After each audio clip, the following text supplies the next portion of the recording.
Vérissure, le numéro 1 des alarmes en France. Rendez-vous sur vérissure.fr pour votre demande de devis gratuit. Vérissure présente. Sud Radio, parlons vrai chez Bourdin, 9h-10h, Jean-Jacques Bourdin. Combien de Français paient l'impôt sur le revenu? Eh bien, hier, la Direction générale des finances publiques nous a donné une réponse actualisée pour les revenus 2022 déclarés en 2023, c'est-à-dire il y a un an. 45% des foyers français paient l'impôt sur le revenu pour un montant moyen de 4 663 €. Je dis bien 45%, ça baisse. Il y a de moins en moins de Français qui paient l'impôt sur le revenu. Alors, est-ce que l'impôt sur le revenu, c'est la question que je vous pose ce matin, doit être payé par tous les Français, quel que soit un montant, je sais pas, moi ça peut être 2 €, 5 €, 10 €. Est-ce que chaque Français doit payer un impôt sur le revenu? Pour en parler, nous avons deux invités. Damien Maudet, qui est député LFI de la Haute-Vienne et membre de la commission des finances. Bonjour. Bonjour. Merci d'être avec nous. Et Benoît Perrin, qui est directeur des contribuables, de Contribuables Associés. Bonjour. Bonjour Jacques, Merci. bonjour les auditeurs. Alors, de Sud Radio. Damien Maudet, par ordre alphabétique, vous commencez. Est-ce que l'impôt sur le revenu doit être payé par tous les Français? Déjà, il faut dire une chose, c'est que tous les Français payent des impôts. Parce qu'on a l'impression comme ça que l'impôt sur le revenu est le seul à travers impôt. la TVA, par exemple. À travers la TVA, qui est un impôt qui rapporte d'ailleurs beaucoup plus à l'État que l'impôt sur le revenu, ou à travers la CSG, qui est un impôt qui rapporte aussi beaucoup plus à l'État, qui d'ailleurs sont deux impôts qui ne sont pas progressifs. La CSG, c'est-à-dire que tout le monde paye le même taux, que vous soyez smicard ou que vous soyez Kylian Mbappé, vous payez le même taux de CSG. Et sur la TVA, qui est l'impôt le plus injuste, c'est que tous les Français le payent à la même hauteur, à la même somme. Et d'ailleurs, toutes les études prouvent maintenant que les Français les plus modestes, en proportion de leurs revenus, payent plus d'impôts que les Français les plus riches, parce qu'ils payent le même taux de TVA. Alors aujourd'hui, avoir le débat de l'impôt sur le revenu, il faut l'accorder avec tous les impôts. Et la question qui se pose en France, c'est est-ce qu'on a un problème en France avec les impôts? Moi, je pense que oui. Et le problème qu'on a avec les impôts en France, c'est que depuis plusieurs années, les plus riches du pays en payent de moins en moins. Moi, je suis à la commission des finances et tous les ans, on vote des exonérations d'impôts et de cotisations aux plus riches du pays, alors qu'ils sont de plus en plus riches, et que les plus modestes du pays, ceux qui même les salaires, à qui même les salaires ne suffisent pas à vivre, eux payent toujours autant d'impôts et leur reste à vivre est de plus en plus faible. Il y a un problème de justice fiscale, c'est-à-dire comment on fait aujourd'hui pour que les plus riches du pays en payent davantage et que les plus modestes en payent moins. Mais répondez à la question, est-ce que l'impôt sur le revenu doit être payé par tous les Français? Moi, je pense que l'impôt sur le revenu doit rester proportionnel. Alors, si on veut que des Français... Non, mais proportionnel, oui, mais... Si on veut que des Français payent 1 € pour ceux qui sont déjà à découvert à la fin du mois, non, moi, ça me va pas. Par contre, aujourd'hui, la question dans le programme de la France Insoumise, par exemple, que nous posons, c'est que tous les Français qui touchent moins de 4 000 € avec le programme qu'on a, paieraient moins d'impôts. Tous ceux qui touchent 4 000 € net par mois, s'ils sont célibataires, etc., après il y a les demi-parts fiscales, paieraient moins d'impôts. Et ceux qui touchent plus doivent payer plus d'impôts. Aujourd'hui, dire que tous les Français doivent payer d'impôts, mais en fait, moi, si c'est pour faire payer ceux qui sont déjà à découvert, non. Je suis pas d'accord. Par contre, il faut que ceux qui gagnent le plus, qui s'en sortent le mieux, qui gagnent le mieux leur vie, en payent davantage pour justement qu'on puisse répartir la charge fiscale sur tout le monde. Alors, ce qu'il faut rappeler sur ce sujet, c'est qu'en France, on a une particularité, c'est-à-dire qu'on paye en fait des impôts tout au long de notre vie, sur ce qu'on gagne évidemment, sur ce qu'on vend, sur ce qu'on possède, sur ce dont on hérite, évidemment sur ce qu'on achète. Et vous avez raison, la première recette de l'État, c'est la TVA. C'est le premier point. Deuxième point, je crois que l'impôt sur le revenu revêt quand même un aspect assez symbolique. Et je trouve que c'est assez gênant, et d'ailleurs l'étude de la DGFiP le montre, que ce soit en fait finalement quasiment, et c'est vraiment tendanciel, qu'il y ait de moins en moins de Français qui paient cet impôt. Oui, parce que je trouve qu'il y a deux problèmes. Le premier, c'est le consentement à l'impôt. Je pense que les gens ceux qui paient l'impôt en tout cas, ont le sentiment, et ils ont de plus en plus raison, d'être les seuls à payer cet impôt. Et donc du coup, ce sentiment d'injustice fiscale monte progressivement dans le pays, pour pas dire qu'on est vraiment dans une situation de ras-le-bol fiscal. Donc premier point, consentement à l'impôt qui est fragilisé par une partie des gens qui considèrent qu'ils sont les seuls à payer. Deuxième point, je trouve que ça déconnecte encore plus les Français de la délivrance des services publics. En fait, il y a de plus en plus de Français qui estiment, pour le coup à tort, parce que vous avez raison, on paie des impôts tout le temps, qu'ils ne paient pas d'impôts pour les services publics qui leur sont offerts, alors que tout le monde bénéficie des routes, des écoles, des infrastructures de manière générale. Et du coup, je trouve ça assez malsain, finalement. C'est même pas de l'économie. Que leur argent est mal dépensé. Voilà, mais c'est même pas de l'économie. C'est juste dire que dans une espèce de sentiment de justice générale, je trouverais ça normal que tout le monde paie un impôt et que l'impôt ne soit pas justement progressif mais proportionnel. On va y venir. Aujourd'hui, il y a quand même un sujet de dire il faut que tout le monde paye les impôts. À nouveau, attention, la TVA, c'est 2 fois plus que l'impôt sur le revenu. Et il faut dire quand même que les 10%, par exemple, les plus pauvres du pays, les plus modestes, payent en proportion de leurs revenus beaucoup plus d'impôts que les plus riches du pays. Mais on peut peut-être Donc en fait, modifier tout le monde paye la des TVA, impôts. modifier le fonctionnement de la TVA et en même temps instaurer un impôt sur le revenu pour tous. Moi, je pense que surtout, il faut modifier, par exemple, le montant de la CSG, par exemple, que tout le monde paye. Il faudrait que ce soit proportionnel et pas pas proportionnel. Il faudrait que ce soit progressif justement et pas proportionnel. Vous vous rendez compte aujourd'hui que les gens, c'est-à-dire que même quelqu'un qui ne paye pas d'impôt sur le revenu va payer sa CSG. C'est-à-dire que quelqu'un qui est au SMIC va payer la même CSG en taux que Kylian Mbappé. Vous vous rendez compte un peu de l'injustice. Donc oui, les Français ont raison qu'il y a de l'injustice fiscale. Le taux, mais pas le montant. Bah non, pas le montant évidemment. Parce que s'ils payaient le montant, ils se retrouveraient. Oui, non, mais d'accord. Mais donc, oui, donc il y a une justice. Voilà. Plus vous gagnez, plus le taux, plus vous payez. Bah non, à la fin, c'est si c'est en proportion des revenus, ça peut pas fonctionner si c'est proportionnel. Parce que du coup, sur le revenu, ça a un impact donc plus fort pour la personne qui est au SMIC que pour Kylian Mbappé. À la fin, le reste à vivre est complètement différent. Et la personne qui est au SMIC, lui, la CSG, il la sent passer, il se fait étrangler. Et pour Kylian Mbappé, il se fera entre celui qui gagne 2000 € et Kylian Mbappé. Donc, il faut qu'on trouve un moyen de faire quelque chose de plus progressif. Est-ce que vous voulez que le reste à vivre de Kylian Mbappé soit le même que celui qui gagne à 2000 €? Ah, moi, j'aimerais bien. Si, alors, là, on pourrait rêver des heures que les. Moi, je voudrais surtout que si les gens qui touchent 2000 € avaient le même reste à vivre que Kylian Mbappé, je vous pose la question. De quoi vous voulez que Kylian Mbappé doit toucher 2000 €? Vous êtes pour l'égalité absolue dans tous les revenus, dans tous les... Non, par contre, je pense qu'on peut effectivement plafonner, on peut faire une échelle des salaires, effectivement, de 1 à 20 au moins. Mais bon, à mon avis, ça c'est un autre sujet. On peut s'y aventurer si vous voulez. Alors, mais je pense qu'on peut. Mais c'est pas de dire que Kylian Mbappé doit toucher 2000 €. Ce serait un débat qu'on n'a pas aujourd'hui, quoi. Deux petites choses à rappeler, me semble-t-il, pour vraiment poser le débat. Un, on est quand même champion d'Europe des impôts.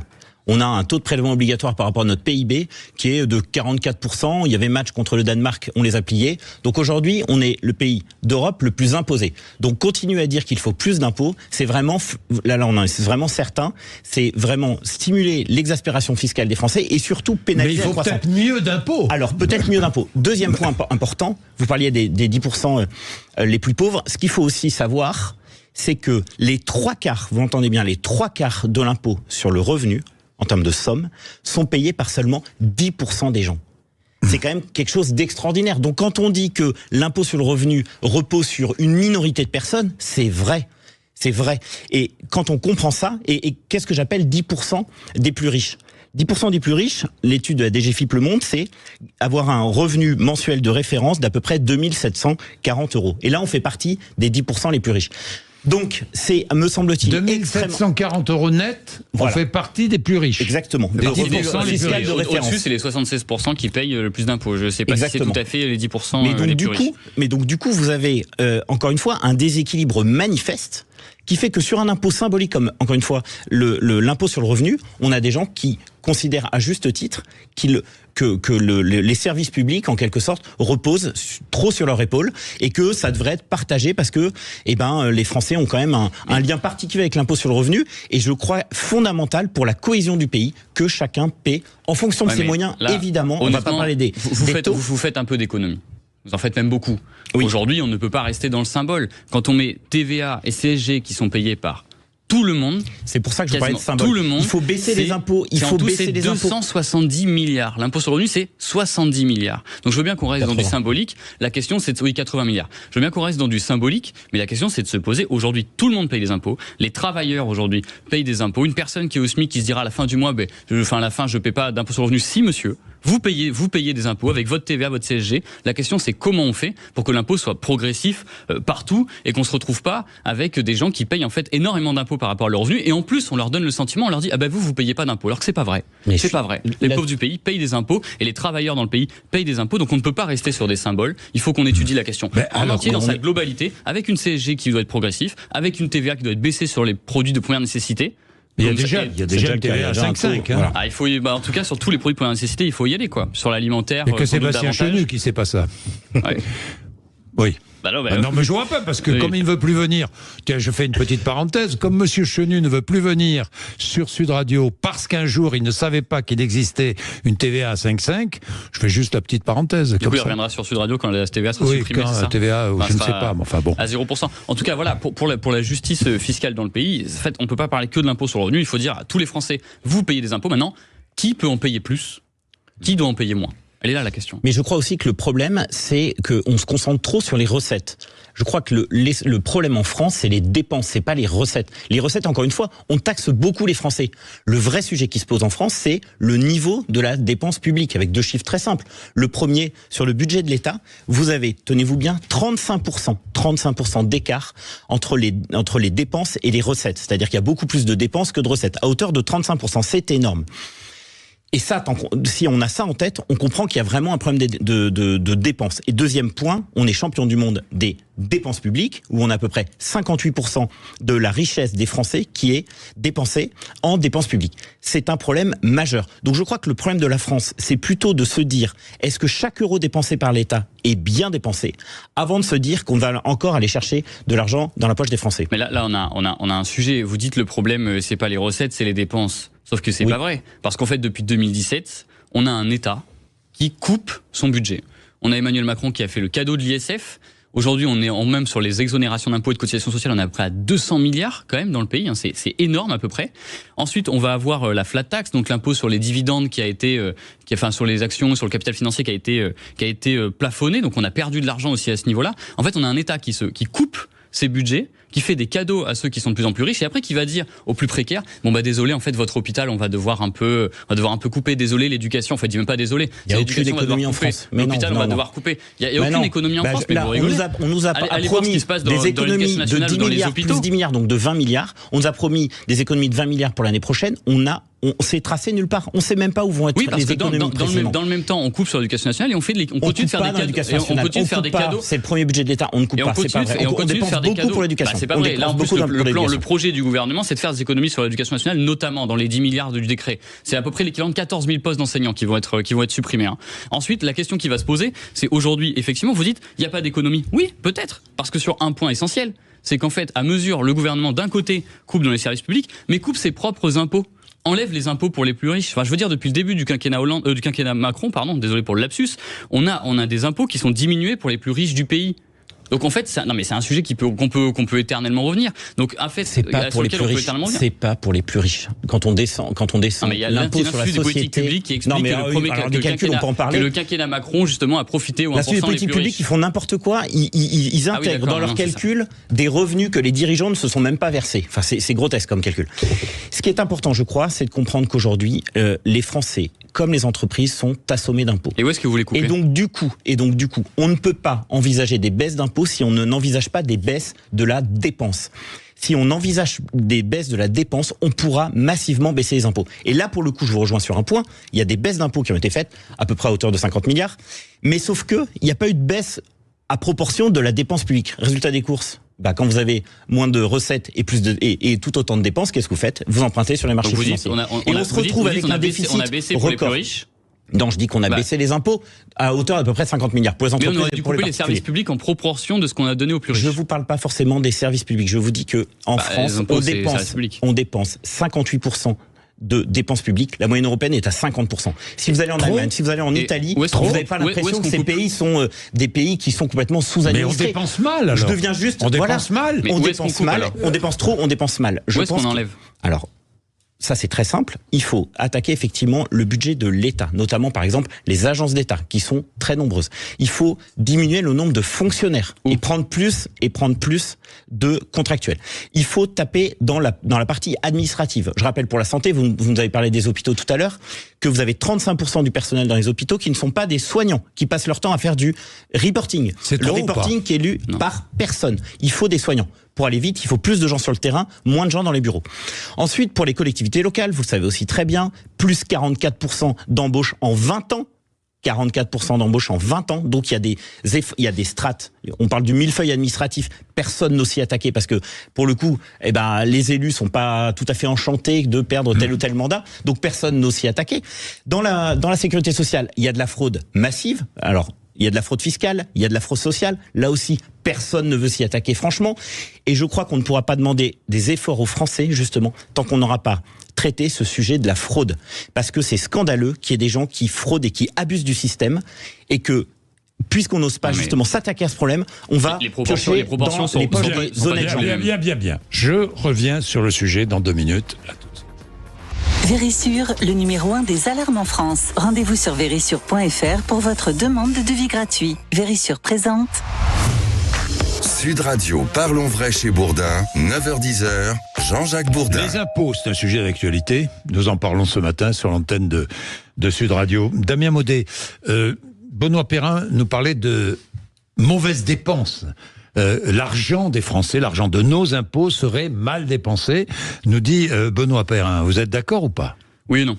Oui, quand l'argent des Français sert à payer des exonérations d'impôts pour les plus riches du pays ou pour les très grosses entreprises, notamment du CAC 40. Là, dans ce cas-là, il est mal dépensé. Par contre, quand il s'agit de payer l'éducation avec les cotisations et l'impôt, payer l'hôpital, la santé, là, il est extrêmement bien dépensé. Bien sûr qu'on pourrait toujours faire mieux. Mais tout à l'heure, Benoît Perrin, vous disiez... Non, mais en fait, aujourd'hui, les collectivités elles fonctionnarisent trop, il y a trop de fonctionnaires, il faudrait plus de contractuels. Mais enfin, vous vous rendez compte, aujourd'hui, dans l'éducation nationale, on n'arrive même pas à trouver des gens pour y travailler. Les personnes ne vont même plus au concours. Dans les collectivités, tout à l'heure vous en parliez, mais enfin... Pourquoi ils veulent plus y aller ? Je vous amènerai en Haute-Vienne. Vous allez voir, les collectivités n'arrivent plus à recruter aujourd'hui. Et parce que c'est pas assez attractif. Parce qu'aujourd'hui, même le statut, on leur propose de moins en moins de statut d'ailleurs, en vrai, de fonctionnaires. Donc du coup, c'est pas assez protecteur. Pas assez bien payé. Et les revenus sont pas assez bien payés. Aujourd'hui, par contre, dans les administrations, on pourrait regarder plusieurs études. Le prix, par exemple, des cabinets de conseil, qui même eux viennent remplacer du coup le fait que dans les administrations, on n'arrive pas à recruter. Donc il y a des cabinets de conseil qui coûtent encore plus cher. Donc ça, c'est de l'argent, par exemple, peut-être qui est dépensé en trop. Mais la question aujourd'hui, c'est où est-ce qu'on coupe ? Parce que en fait, vous nous dites oui, on va couper dans les agences, les fonctionnaires, les administrations. On comprend pas bien à la fin ce qui se passe. La vérité, c'est où est-ce qu'on coupe ? Quels sont les secteurs ? La santé, l'éducation ? Enfin, comment s'appelle votre association ? C'est Contribuables Associés, c'est ça ? Bon, Contribuables Associés, ils ont fait un sondage avec l'IFOP. Et dedans, ils demandent aux Français où est-ce que vous voulez investir en premier ? Assurance maladie et santé, éducation. C'est-à-dire que vos fantasmes, qui sont de couper aujourd'hui dans l'éducation, la santé, dans tout un tas des fonctionnaires, ne sont pas les rêves des Français. Aujourd'hui, les Français, ils aimeraient qu'on investisse encore plus dans l'hôpital, encore plus dans l'éducation, encore plus dans les retraites, encore plus dans l'environnement. Oui, mais c'est aussi qu'on dépense mieux l'argent. Mais c'est aussi le plus. Parce qu'aujourd'hui, la question qui va se poser, c'est quand on n'arrive pas à recruter dans les hôpitaux, à un moment donné, il va falloir se poser la question, c'est pas les administratifs, c'est aussi est-ce qu'on les peut soignants. Dépenser toujours plus en ne changeant rien du fonctionnement de l'éducation nationale ou de la santé. Mais je vous pose franchement la question. Ou des administrations. C'est faux. Enfin, Monsieur Bourdin, quand vous faites un budget, vous prenez quand même les recettes que vous avez pour voir combien vous allez dépenser. C'est un très bon point. Non, mais la France fait l'inverse. Elle se dit quelle est notre recette. Non, justement, la France, tous les budgets français, c'est ça, je crois, un des vrais problèmes de la France, c'est que justement, se dit toujours, voilà, je dois dépenser 100. Et en fonction de ça, je vais déterminer mes recettes. Alors que n'importe quel responsable de famille se dit, en gros, voilà combien je perçois, quelles sont mes recettes, et du coup, je vais bâtir mes dépenses à partir de cette base-là. Vous parliez de fantasmes tout à l'heure. Quand vous savez qu'on est champion d'Europe des impôts, champion du monde de la dépense publique, ça, c'est des fantasmes. Moi, je vous demande juste de revenir dans la moyenne européenne. Et de se dire simplement, est-ce que chaque euro dépensé et l'éducation. Alors d'abord, dans les hôpitaux, on dépense beaucoup d'argent dans la santé. Je vous parlais tout à l'heure des agences d'État qui ont été créées, ça s'appelle les ARS. Vous avez 9000 salariés, 9000 agents, qui servent à quoi ? Simplement à pondre des normes qui sont ensuite imposées aux médecins, aux infirmières, qu'ils se plaignent de passer de moins en moins de temps devant des patients et de plus en plus de temps devant le logiciel Excel. Il y a peut-être un problème. Avec la T2A notamment, qui est une tarification à l'activité, qui est le modèle entrepreneurial qui a été posé à l'hôpital, qui nous coûte du coup assez cher et qui du coup a fait perdre du sens aux soignants. Pourquoi ? Parce qu'il fallait faire des économies à l'époque sur les cotisations sociales. Il fallait faire des économies pour la Sécu et pour les impôts. C'est pour ça que tout a été installé. Les ARS, d'ailleurs, il faut les supprimer, non ? Monsieur Bourdin, juste sur un point sur les recettes et les dépenses. Vous dites c'est intéressant. Je vous dis, quand vous avez un budget, soit vous voulez voir combien vous voulez dépenser, dans ce cas-là, vous essayez de trouver de l'argent, donc des recettes pour dépenser à ce point, soit vous regardez combien vous avez et vous voyez combien vous pouvez dépenser.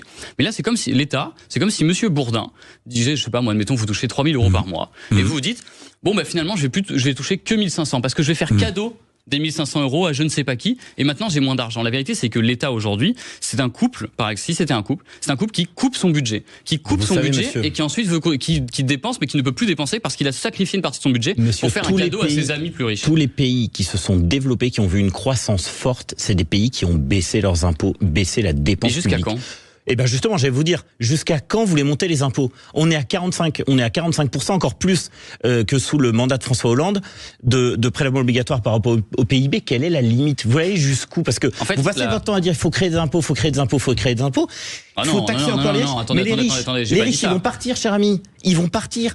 Déjà, les super riches sont déjà partis. Donc qui paie aujourd'hui ? Les quelques riches, on va dire, qui restent là. Il y en a. Et la classe moyenne, parce que c'est toujours la même histoire. Il y a de plus en plus de millionnaires et même de milliardaires en France, en euros. Mais ils vont partir. Aujourd'hui, le taux marginal d'impôt, juste une phrase. Puisqu'on parle d'impôt sur le revenu, la tranche marginale d'impôt, c'est la plus importante, c'est 45%.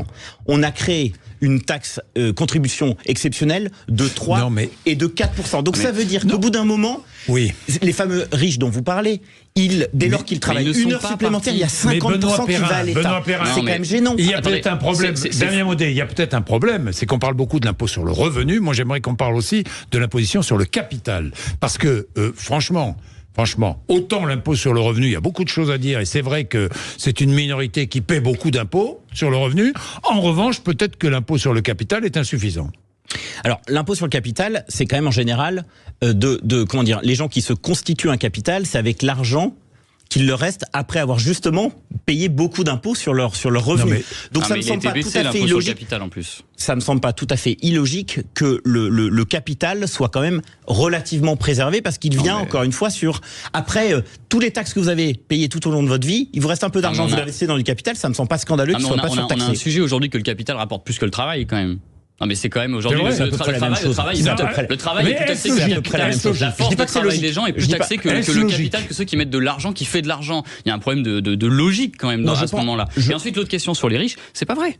2004-2017, les gens qui payaient l'ISF, c'est entre 0,1 et 0,5 qui sont partis. Dites-moi, ils vont vraiment partir. On a de plus en plus de millionnaires. Oui, d'accord, ils vont vraiment partir. Attention, vous allez voir ce que vous allez voir. Entre les millionnaires et les milliardaires dans le pays, on en a de plus en plus. Et notamment grâce à la baisse de la fiscalité sur le capital, alors que les travailleurs sont payés des impôts sur le travail. Tiens, Benoît Perrin, oui quand même, capital, travail. Je gagne 100 000 euros grâce à mon capital, je gagne 100 000 euros grâce à mon travail. Je suis plus imposé sur mes 100 000 euros grâce à mon travail. Oui. C'est pas normal. Oui. Moi, je trouve normal que ou pas les deux. Je trouve pas ça normal. Je vous dis juste que ce capital a déjà été taxé X fois avant. Voilà, c'est tout ce que je veux dire. Donc du coup, ça me semble pas, encore une fois, scandaleux. Juste, souvent, vous savez, souvent on parle de bon sens, mais il y a quand même un sujet là, c'est le bon sens et la décence. Aujourd'hui, quand les dividendes explose de plus en plus en France. On est à peu près à 100 milliards d'euros de dividendes qui ont été versés. Et que les Français, de l'autre côté, voient qu'ils ont de plus en plus de mal à finir le mois. Voient qu'ils ont de plus en plus de mal. Quand ils vont à l'hôpital, ils attendent des heures et des heures pour être soignés. Les dividendes, c'est des gens qui ont, avec l'argent qui leur restait, acheté des actions. Ne soyez pas focalisés sur les 1% les plus riches. Qui paient 68 000 euros d'impôts par an en impôt sur le revenu. Quand il n'y a pas de prof en face des de il faut au contraire faire en sorte que les Français deviennent actionnaires. Les gens le voient bien. Mais quand vous voyez les salariés de Total, les Français doivent devenir actionnaires. Le problème, c'est que les Français veulent des services publics de qualité. Beaucoup d'intéressement et de participation. Vous devriez vous dire, il faut généraliser le système. Il faut au contraire que les Français deviennent actionnaires de l'entreprise et deviennent actionnaires des entreprises françaises. C'est ça que vous devriez dire.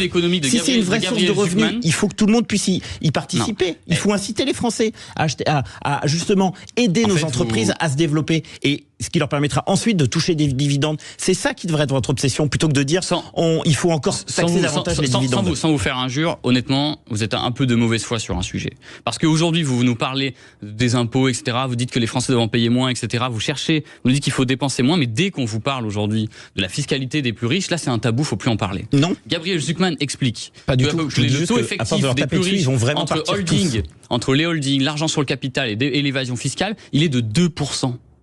Quand on regarde même les sociétés du CAC 40, elles payent moins d'impôts. Le Dominique Boulanger de Saint-Priest-Orion, il va payer plus d'impôts sur les sociétés que n'en paye en proportion que n'en payent les entreprises du CAC 40. Ça, c'est pas normal.